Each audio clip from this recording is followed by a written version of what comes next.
Hi everyone, my name's Hannah Tindale and today I'll be talking to you about having students with an intellectual disability in your classroom.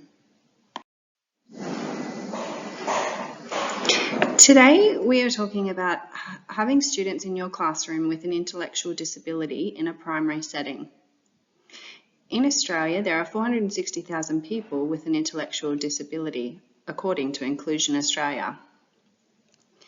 The Disability Discrimination Act 92 and the Disability Standards for Education 05 shape for teachers the necessities in the classroom so that every student can access the curriculum on the same basis as their peers.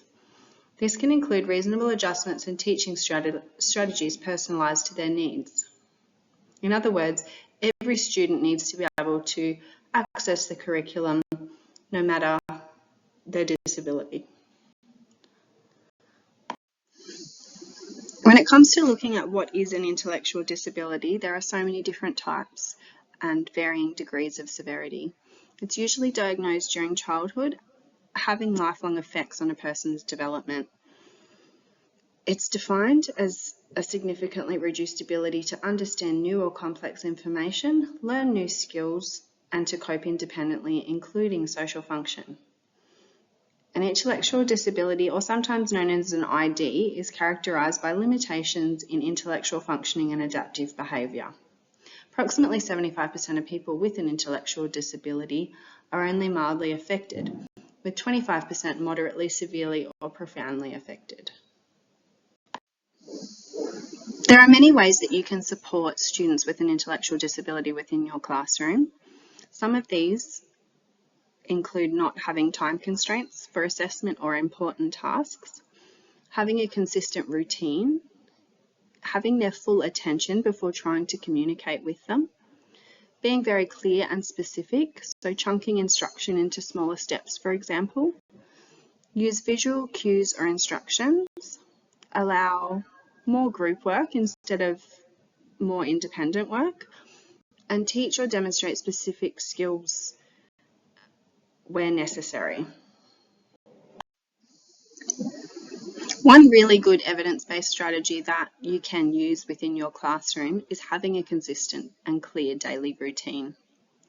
Routines provide students with predictability and comfort. This is important for children with an intellectual disability. It develops their skills and habits to allow for independence within the classroom. It can be personalised to each student, and one model that is highly recommended by Education New South Wales is the Lindsay model. Establishing a routine within your classroom is super important for students with an intellectual disability, and I believe also for all students within your classroom. It helps them to gain confidence and independence while feeling comfortable and knowing what's going to happen next. According to the New South Wales Education website, the Lindsay model for developing a routine is favourable when trying to create an orderly classroom. It has 3 steps. Firstly, teachers are to model the how-to of what they want students to do. So it needs to be made simple and straightforward, but be highly detailed. This could be something simple like teaching students how to line up for the morning before they enter the classroom.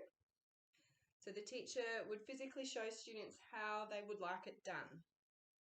So the teacher would have their students watching as they do the demonstration. They would say things like, hands still, lips zipped, standing quietly waiting to be led into the classroom. Once the door is open, we walk in line to the mat. Then we sit and wait for an instruction.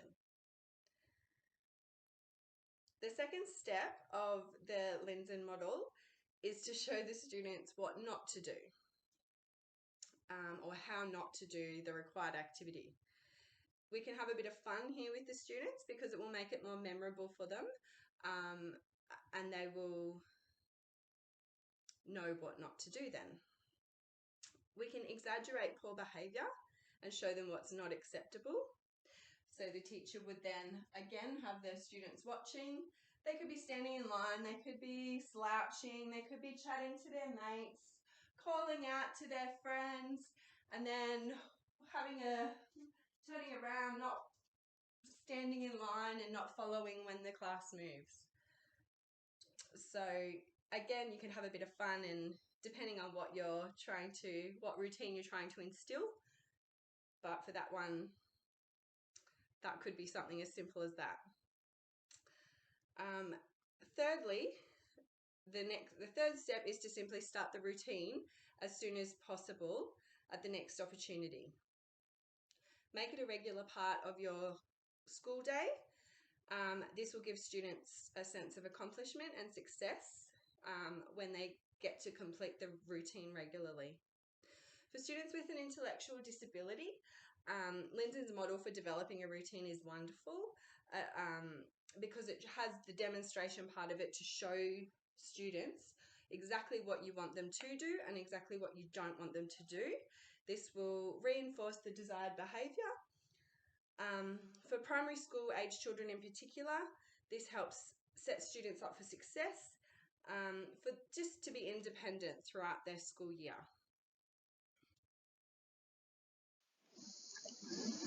This Lindsay model strategy at building routines can benefit all students within your classroom. For all students, not just those with intellectual disability, routines build self-confidence and independence. They create manageable expectations. They build communication skills. They help build well-being and a sense of belonging, and build connectedness and a strong sense of identity within the classroom. Sharing information with parents about what we do in our classroom is really important for students with an intellectual disability. It keeps everyone on the same page and makes sure that their home life and school life flows smoothly. Keeping everything consistent is really important for their routines. We can share this information through regular in-person meetings with parents, regular phone calls and emails, through our school portal, the Seesaw app, or through pamphlets or brochures. In conclusion, students with an intellectual disability can be included and welcomed into any normal classroom setting when the correct adjustments and teaching strategies are applied. Teaching students with an intellectual disability should not be a problem for teachers and that have the right information and support. Being inclusive to students with an intellectual disability will be a rewarding and memorable experience for the rest of your career.